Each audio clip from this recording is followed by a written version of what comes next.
Hey guys, Joker here. This is going to be a ranked 5s game from the Korea server, and we're going to be focusing on Maknoon playing Nidalee top. So likely Bruiser Nidalee, and yeah, you see starting with 72 AD, so he definitely has some AD runes. So AD based Bruiser Nidalee here, and this is something that is just now getting a resurgence. It was already kind of starting to, and then the Triforce buff really put it into motion. Triforce is a great item on Bruiser Nidalee, and with its strength right now, it has made, looks like it's made top lane Nidalee viable again. 30 seconds until minions spawn. Well, that is pretty sloppy death there for Warwick. Not entirely sure how serious this game is based off that, but we'll be watching it anyways. And that is a top lane Warwick, so that's quite interesting. Haven't seen that in quite a while. So kind of a throwback matchup. But anyways, Minions have spawned. Bruiser Nidalee was something that was very common back in Season 2, and Nidalee got nerfed where her Cougar form no longer granted bonus defensive stats, and that was kind of the death blow to Bruiser Nidalee. It's not very common after that, and it's just now seeing a resurgence, mainly due to the Triforce buff. Triforce is an ideal item on Bruiser Nidalee, and it is such a strong item right now that it's kind of warranted the resurgence. So the way Bruiser Nidalee works is you basically just abuse her passive, which gives you movement speed when you are in bushes or for a few seconds after you leave bushes. And what you do is you sit in the bush, you pop out, auto attack, and you go back in the bush before you can take any creep aggro. And you see there, almost gets a level 1 kill. Super high early AD. She actually started Doran's Blade, so 82 AD, and she is just spamming those autos out of that bush. Almost takes down the Warwick. She couldn't quite get an ignite range. She actually burned her flash needlessly there after the Warwick flashed. She wasn't going to be able to get an ignite range, and she wasn't going to be able to finish him off with autos, so that was kind of a bad flash, but either way, she's got nice advantage here. Warwick is something that sustains quite easily with his Q and with his passive, and he burned through his health potions already, healing back up, but he should be okay. We'll see. Nidalee's also quite good at harassing under tower, popping off those auto attacks, and she can heal herself up. Not to mention the Doran's Blade gives him some extra sustain, so she's not necessarily too worried about taking an occasional tower shot or two while she's harassing, but not able to do anything there to a full health Warwick. And now Nidalee roams down, and it looks like she picks up this Master Yi kill.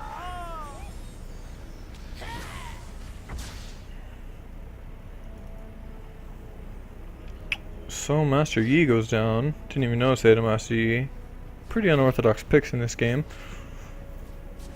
But that gives Nidalee double buff, and Nidalee is one of the last heroes you ever want to give an early double buff to, especially top lane.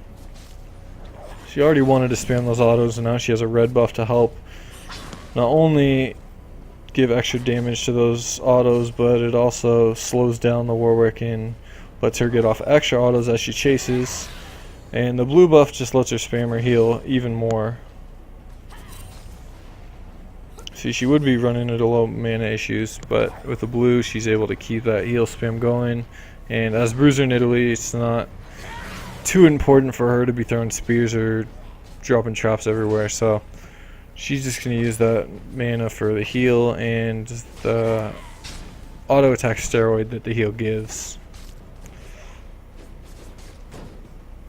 And the heal and the steroid both scale with levels, so you see Bruiser Nidalee maxes E first because of that.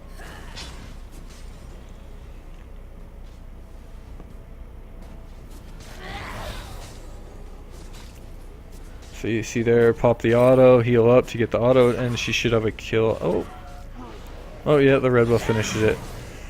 So Warwick a little bit greedy. The wave was actually pushing out, so he should have known that he didn't really have any hope to stay in lane and farm that.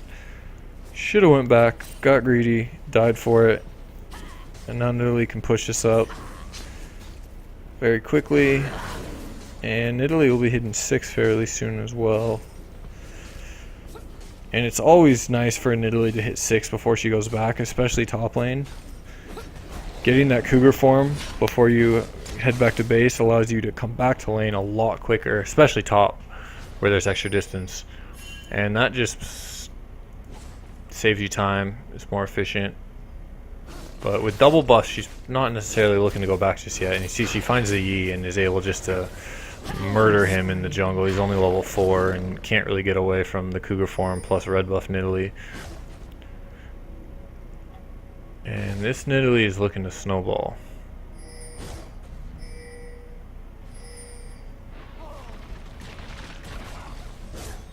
So now they're ganking Lissandra. Lissandra was going to claw out of there, but Nidalee was waiting by the end location, so that wasn't an option. And Nidalee actually picks up that kill as well. So 4-0 Nidalee. I can't even imagine how much gold. 2,300. So she might have Sheen and Phage by the time she ends up coming back to lane. She's got a couple waves pushing, so she's going to go farm this up first. And with her level advantage, she's just fine without any mana. I was going to say she was just fine. We'll see. Or it got quite aggressive, popped his Ignite, but without level 6, he's not able to take her down. And now Nidalee's being greedy and should just instantly die. Yeah, that was pretty foolish. I don't know if she didn't notice that he popped level 6, but she wanted that cannon minion, and all those other minions wanted all that farm. And gives the shutdown 500 gold to Warwick for that. So that's not good. But she's still quite far ahead, and yeah, she goes phase Sheen, so she's just going to be a nightmare to deal with when she returns back. And Nidalee deals a lot of hybrid damage. It's not easy to itemize against her, and that's part of the reason it's so hard to deal with Bruiser Nidalee. See, her E and W do magic. Her Q is an execute and physical. And then her spear's magic damage, but she'll also be throwing out auto attacks. And then she'll be throwing out those sheened up auto attacks as well, which automatically will proc on her Cougar form spells. So just a ton of damage coming from this Nidalee now. And she'll have that phage movement speed buff as well. Pretty much constantly. Can push really hard with their AoE spells in the Cougar form. And can just roam around and create havoc. So they are able to secure blue for Lissandra. Nidalee was hoping to be able to get that, but that was pretty clearly going to be down by 830. But now she'll just be looking to bully this Warwick. See how he itemized. So he went Chalice, Double Claw. So said she does hybrid damage, and he essentially itemized for hybrid damage. The Chalice is going to help him mainly with mana. Warwick is pretty mana hungry, lane Warwick at least. And that Chalice is really going to help with that, and also give him some nice MR. And then the double cloth armor is going to help with all the physical damage. But he's really just not going to be able to do anything. Nidalee isn't really limited by mana when it comes to her Cougar form spells. Warwick is. So Warwick went a little too early on that. That would have been a nice gank by Lissandra, but Warwick ulted a few seconds too early, and Nidalee was able to jump out of there before Lissandra was able to do anything. Purple team double kill. And now Nidalee is just fine. Somewhat low mana, but she's going to be able to sustain just fine in lane. She's not too mana hungry. 80 Nidalee isn't. AP Nidalee is very mana hungry, but Bruiser Nidalee not the case. Cougar form spells don't cost mana, and that's going to be the majority of what she uses in the lane. See, she pushes that up, throws the Sheen to auto attack at Warwick.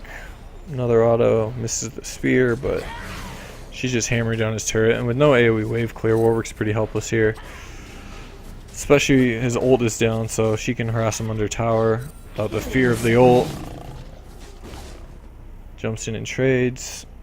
And he's at half HP. Nidalee is almost full. Another missed spear, but pushing this wave up too, and she'll probably get tower off this if she wants it. Blue team's turret has been destroyed. So ult's back up. And outplays him there. They both ignited. Nidalee flashed away. And got that execute off just in time.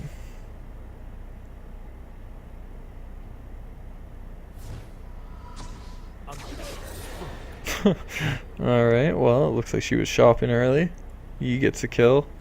But Nidalee has Triforce done. Gets boots and a ward as well. And 5 kills at 11 minutes with 82 CS is very ahead of schedule. 11-minute Triforce in itself. Rampage. Pretty ridiculous. Purple team double kill. This is looking pretty stompy.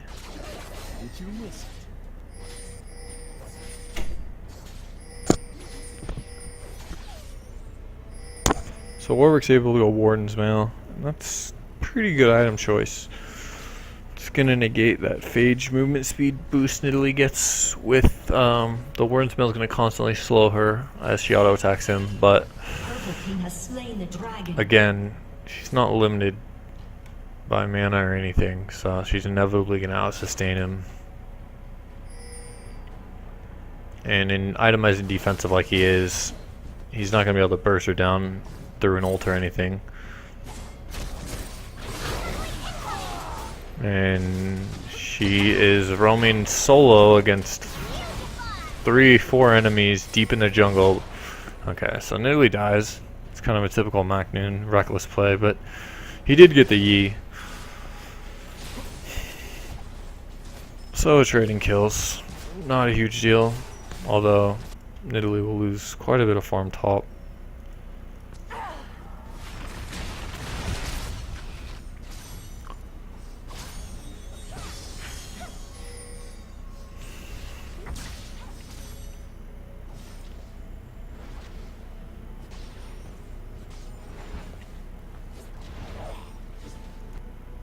So Nidalee doesn't buy anything. Okay, so she goes no magic mantle and a pink ward. And she should be able to get to the tower in time to save it. She still lost a ton of CS there, but not a huge deal when she has 6 kills. She's still got a CS lead as well. So I don't think Warwick's can get away from this. We'll see. Definitely not now.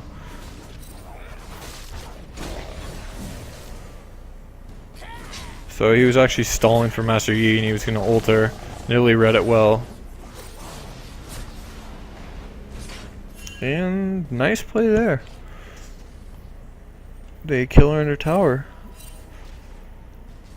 So kind of a bait there. She actually knew the Yi was coming, or it seemed like she read it well, but didn't quite get far enough away. And the Warwick's quite tanky, and the Yi has his meditate, so they were able to survive the tower on that. And Nidalee's kind of throwing her advantage away. Unfortunately, Lux has 5 kills, so blue team is still in quite a bit of trouble. Purple team's turret has been destroyed. But top turret does finally go down.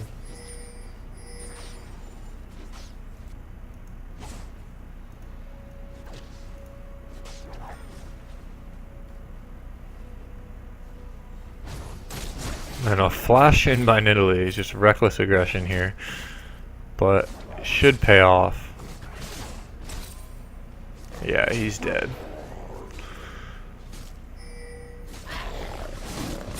And that just shows you're not escaping the Triforce Bruiser Nidalee.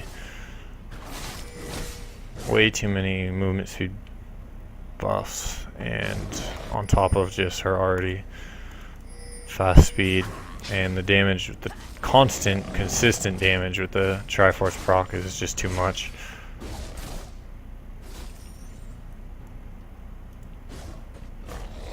So now she pushed a couple waves up. Now looking to go roam mid. I think they know he is here. Seems like it. And Yi gets melted. Sandra's gonna go down. Team's turret has been destroyed. And you're not escaping Nidalee in the forest. So you see she's maxing Q second, and that's not for the spear damage, that's for the execute damage. With AD Nidalee, that Q does, or the melee Q does a ton of damage.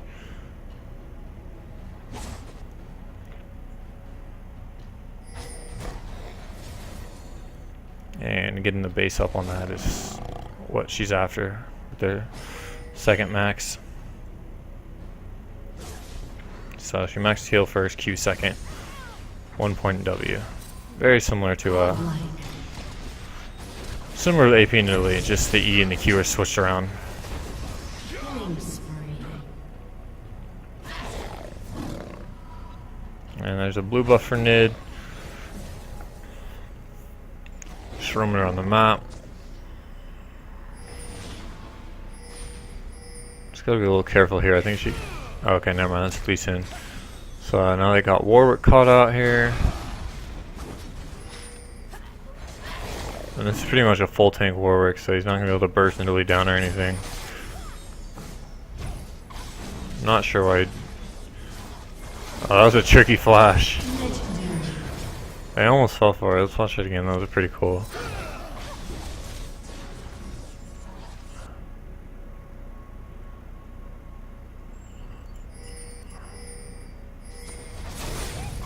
God damn it. So anyways, he faked the flash over here and flashed into this bush, but there's too many people there. They caught that. And now they're just getting cleaned up. This game should be over soon, it looks like. Get the Baron off that. No way blue can contest. I'll put him up close to 10k. 8.5k at the moment.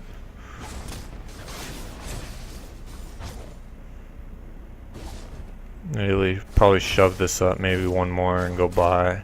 Should have a lot of gold. Yeah, almost 3k. So generally Bruiser Nidalee goes tank item either first or second. Usually it's like a tank component and then Triforce, so like a Negatron or a Chain Vest depending on the matchup, or even like a Warden's Mail, and then the Triforce. But since Maknoon was so fed, he was able to go Triforce first. But then generally it would be a tank item after that. We'll see what he goes with. He's got a ton of gold and this game's snowballing quickly. Could even end before he shops. So he might end up going something like Bloodthirst or something he wouldn't normally go with. Last Whisper even. We'll see. But in a close serious game, it'd be a tank item second. At the very least a tank component. Blue team's turret has been destroyed.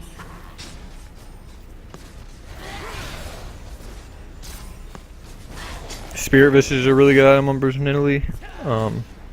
If you're dealing with magic damage.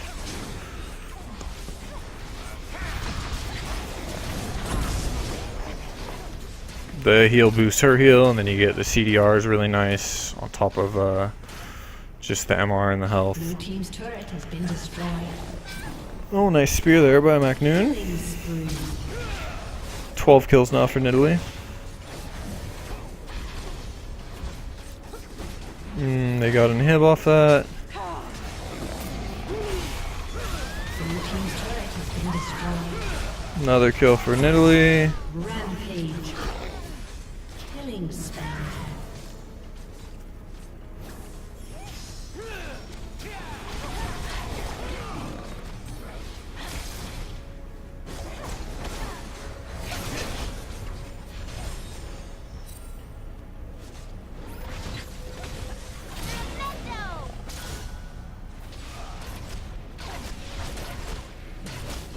I just want to see what he buy. He's got almost 5k. Destroyed. He'll probably buy something stupid like a fucking Infinity Edge.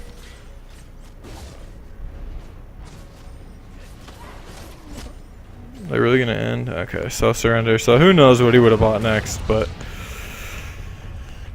that wasn't the most informative game. But just kind of some concepts of Bruiser Nidalee. Start with heavy AD. The other option, rune-wise, would be to go hybrid pen reds and then AD or lifesteal quints. There's kind of a lot of options. You could even go like tanky quints if you really need the armor against like a Riven or something.